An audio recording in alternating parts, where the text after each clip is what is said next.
Une oligarchie est une forme de gouvernement où le pouvoir est détenu par un petit groupe de personnes qui forment une classe dominante. Vous faites maintenant partie du très select club de CVIP. Et vous n'êtes pas qu'un simple joueur.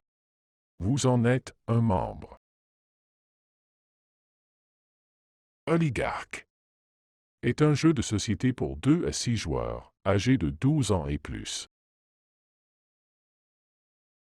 Votre mission: contrôlez vos finances. L'impossible: gardez votre endettement à son plus bas niveau.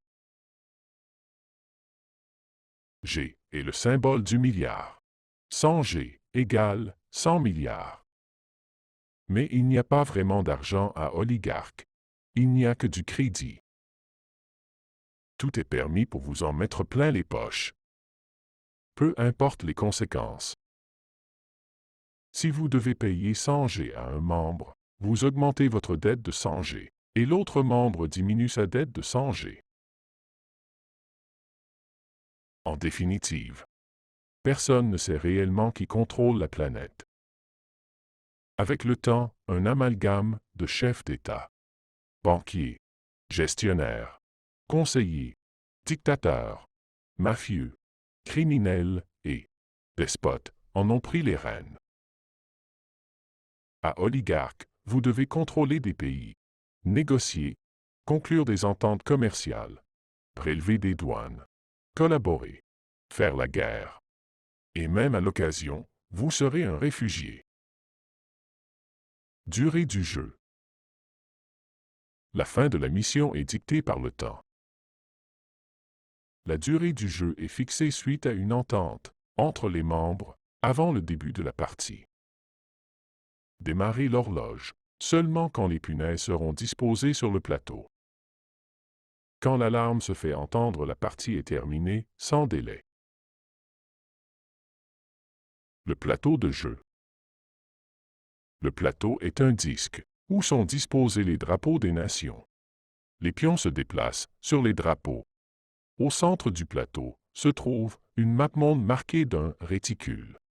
C'est l'endroit idéal où se débarrasser des déchets toxiques encombrants. Règle générale. Les membres ont l'obligation de jouer, les cartes doivent être piochées, les actions exécutées et les paiements faits. Vous devez conquérir et exploiter les pays. Un pion n'est pas déplacé lors d'une attaque. Les valeurs sont arrondies à la centaine près. El Presidente. Les membres doivent élire un président. S'il n'y a pas d'entente, il est choisi au hasard. El Presidente débute la partie. Il coordonne et dirige le jeu lorsque nécessaire. Il ne vote que s'il y a égalité. Et El Presidente a sa carte de VIP pour bien l'identifier. Voilà. Il n'en tient qu'à vous d'être le maître.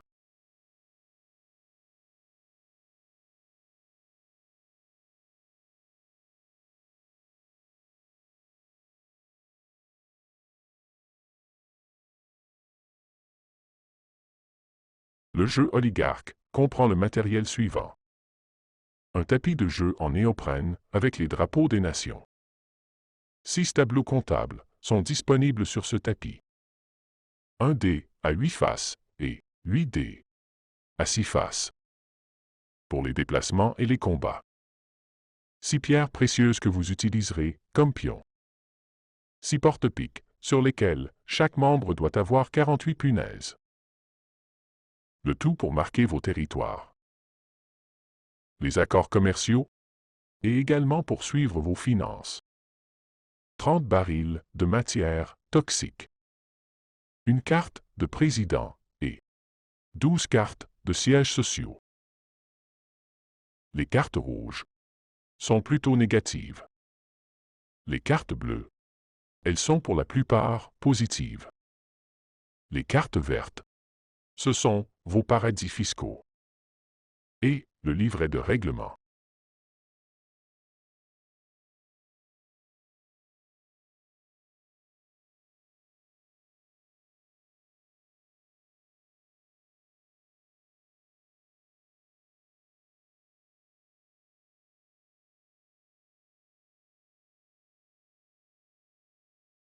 Voici comment préparer le plateau du jeu. Oligarque. D'abord, préparez les tableaux comptables. Chaque membre utilise une couleur de punaise sur son tableau comptable. Les membres ont déjà des dettes en début de partie. Les membres doivent disposer exactement cette punaise sur leur tableau comptable. Vous devez placer une punaise dans les revenus à 600 G, une punaise dans les dépenses à 800 G, 4 punaises sur les dettes à 1000 G et une punaise sur le zéro. Maintenant, préparez le plateau de jeu pour la Grande Zizanie. Pendant la Grande Zizanie, chaque membre peut s'emparer de pays qu'il convoite, simplement en piquant une punaise sur la cible à la base d'un drapeau. Le nombre de punaises à utiliser pour la Grande Zizanie varie selon le nombre de membres à jouer, voir le règlement en ce sens. Pour ce faire, chaque membre doit prendre dans sa main le nombre de punaises qu'il lui faudra utiliser. Au signal de El Presidente, tous les membres piquent en même temps toutes les punaises qu'ils ont en main. Une seule punaise par pays et priorité au premier arrivé. Suggestion. 2 pays adjacents ayant la même couleur de punaise pourront établir un accord commercial, ce qui générera plus tard dans la partie des revenus supplémentaires. Au début de la partie, chaque membre pige une carte bleue, il la découvrira quand ce sera son tour à jouer. Chaque membre choisit un pays pour son siège social. Il inscrit le nom du pays sur sa carte VIP et dépose son pion sur le pays de son siège social.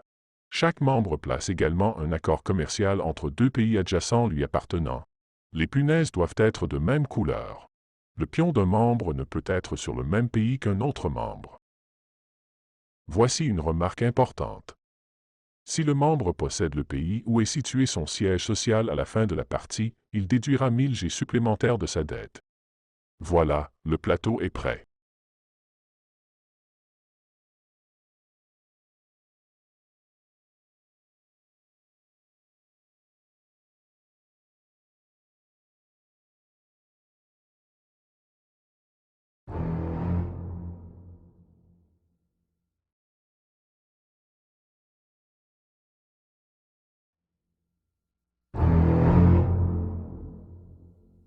Voici les règles pour jouer à Oligarque.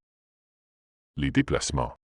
À tour de rôle, les membres utilisent un dé de 8 faces et 2 dés de 6 faces pour se déplacer. Si le membre obtient, sur le dé de 8 faces, jaune, il ajoute 100 G à ses dépenses et dépose un baril sur la map monde. Vert, il ajoute 100 G à ses revenus. Orange, il déplace son pion dans un camp de réfugiés. Ou paie, un dessous de table. Bleu, il peut se déplacer selon le résultat de ses 2 dés ou d'un seul. Le membre déplace son pion dans le sens horaire sur les drapeaux, selon le nombre indiqué sur les dés de 6 faces. Si le membre a un double, il devra jouer à nouveau. Le camp de réfugiés. Lorsqu'un membre obtient une bouée sur son dé à 8 faces, il a 2 choix. Il devient un réfugié et dépose son pion sur une bouée. Son tour est terminé et tous les membres compilent leurs dettes. Ou encore, le membre ajoute 200 G à sa dette pour éviter la déportation et poursuit son tour normalement. Le membre qui est au camp de réfugiés lorsque c'est son tour de jouer ne lance pas les dés. Il place son pion sur un pays où il a un accord commercial. S'il n'en a pas, sur un des pays qu'il contrôle. Les dépassements. Lorsqu'un pion arrive sur un pays occupé par le pion d'un autre membre, il déplace le pion de l'autre membre sur une bouée et prend sa place. Le membre qui dépasse un autre membre a 2 possibilités. Le membre qui dépasse enlève 200 G de sa dette et le membre dépassé ajoute 200 G à sa dette. Ou encore, le membre qui dépasse peut s'emparer d'une carte de son choix au membre dépassé. La conquête d'un pays libre. Lorsqu'un membre arrive sur un pays libre, il conquiert de facto cette nation. Pour ce faire, il épingle une punaise à sa couleur sur la cible à la base du drapeau. Si le pays est occupé par une punaise d'une autre couleur, il pose simplement son pion sur le pays. Les actions. Un membre peut exercer à son tour de jouer autant d'actions que ses cartes le lui permettent. Les cartes. Vous piochez une carte de couleur au moment où vous arrivez sur un pays marqué d'une pastille rouge, bleue ou verte. Si la pastille est blanche, vous pouvez acheter une carte pour 200 G. L'action indiquée sur la carte piochée est prioritaire, le jeu se poursuit normalement, après l'exécution de l'action spécifiée. Par exemple, le membre ne paie pas les douanes si la carte piochée lui permet de se déplacer. La carte peut aussi être gardée pour être jouée subséquemment, lorsque précisée sur celle-ci. À ce moment, la carte n'est plus prioritaire. Les cartes sont posées sur la table avec le texte bien en vue. Les cartes de paradis fiscaux, elles, sont placées face contre table, non lisibles. Quand une carte a été utilisée, elle est déplacée à l'extérieur du jeu, à moins d'indications contraires sur la carte. Quand il ne reste plus de cartes dans une pile, réutilisez les cartes défaussées. Les attaques. Un membre qui arrive sur un pays qu'il possède peut déclarer la guerre à un pays qui lui est adjacent. Le perdant devra enlever sa punaise, celle de son accord commercial également, et épingler la punaise du vainqueur. Le terme « armée » correspond au nombre de dés. Le « bataillon » est le nombre indiqué sur le dé. Lors d'une attaque, normalement le membre offensif a 3 armées et le membre défensif a 2 armées.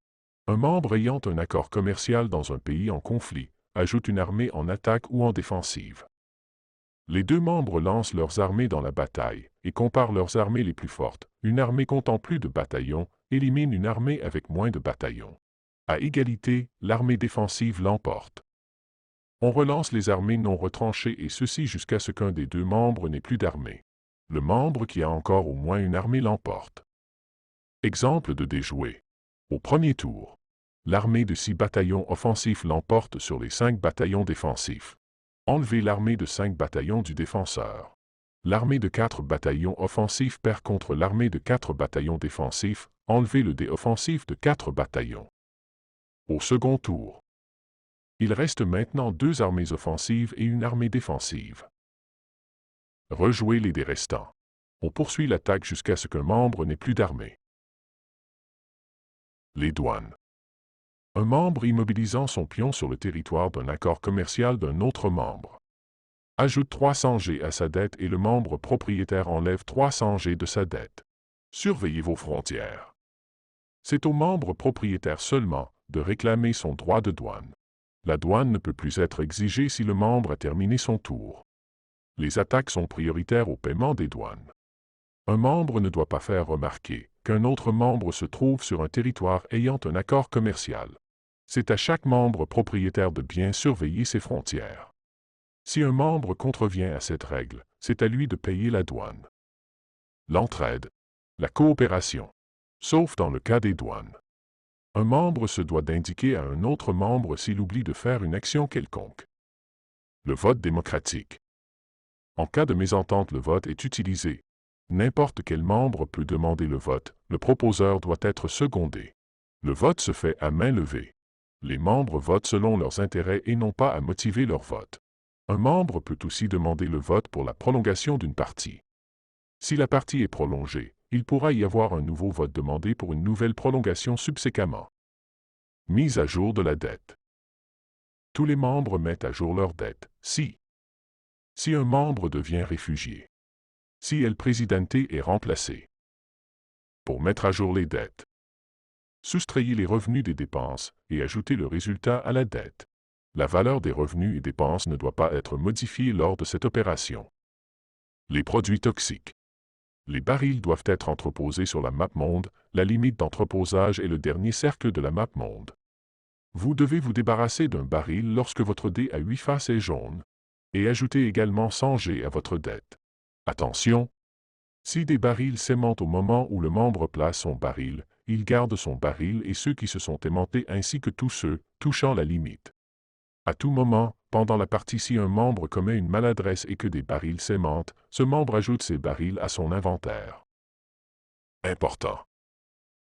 À la fin de la partie, les membres compteront le nombre de barils encore en leur possession et ajouteront 100 G à leur dette pour chaque baril. Les membres qui n'auront plus de barils enlèveront quant à eux 100 G de leur dette pour chaque baril sur la map monde divisé par le nombre de membres qui n'ont plus de barils. L'accord commercial. Un membre qui est sur un pays qu'il possède peut conclure un accord commercial avec un autre de ces pays qui lui est adjacent. Pour ce faire, le membre épingle une punaise entre les 2 drapeaux et ajoute 100 G à sa dette. L'élimination d'un membre. Le membre qui élimine un autre membre pourra enlever 500 G de sa dette à la fin du jeu. Il prend alors possession de la carte de siège social du membre éliminé. Le manque de ressources. Un membre qui n'a plus de punaise et qui doit en utiliser une, doit prendre une punaise sur un de ces pays, le pays devient libre. S'il a un accord commercial sur le pays, il le perd également. La destitution. Si El Presidente est destitué, le membre qui a posé l'action prend sa place. Ce membre devient alors El Presidente et tous les membres compilent leurs dettes. Le nouveau président reçoit comme cadeau de bienvenue une carte de paradis fiscal. Fin de la partie et des comptes finales de la dette. Quand le temps est écoulé, chaque membre met une dernière fois à jour sa dette. De plus, le membre ajoute à sa dette 100 G pour chaque baril encore en sa possession. 100 G pour chaque carte bleue qu'il a encore en main. Le membre déduit de sa dette. Les membres qui n'ont plus de baril enlèvent 100 G de leur dette pour chaque baril qui sont sur la map monde, le tout divisé par le nombre de membres qui n'ont plus de baril. 500 G pour l'élimination d'un membre. 1000 G s'il possède le pays de son siège social. 100 G pour chaque punaise à sa couleur sur le tableau de jeu. La valeur totale de ces comptes secrets dans les paradis fiscaux. Le membre qui a le moins de dettes gagne la partie.